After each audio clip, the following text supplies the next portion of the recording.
Nu, tot 20 de zile. Când nu, Au făcut făgărașul în 20 de zile. Deci au mers așa, ca pe potec. Am mai văzut și pe albul. Nu mai știu mai la gură.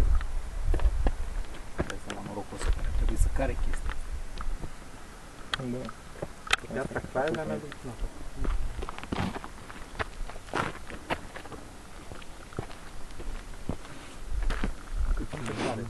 Care echipament? Sigur un nimic de inaugurat.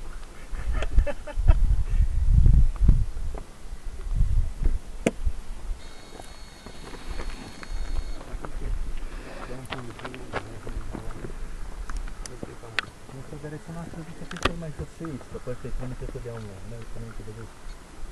Acum scapă și mine.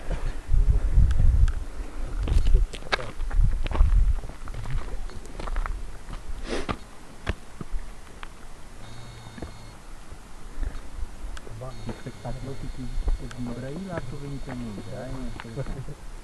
Aia e faza, că nu e distinsă de nici. Ia de la mine, din ăla, din buzunarul ăla mic. 12? Am făcut 5 ore de noapte.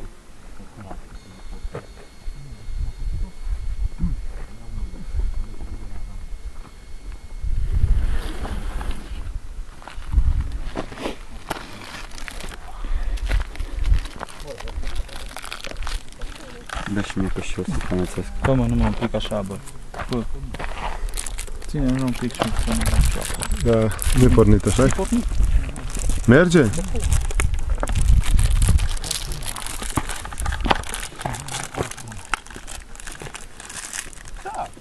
Ia zi, explică-ne cum a fost drumul.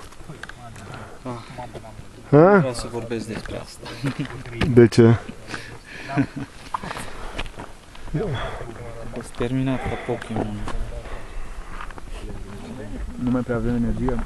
A, nu. Și glucoză. Nu mai avem noi, pentru că n-am mâncat.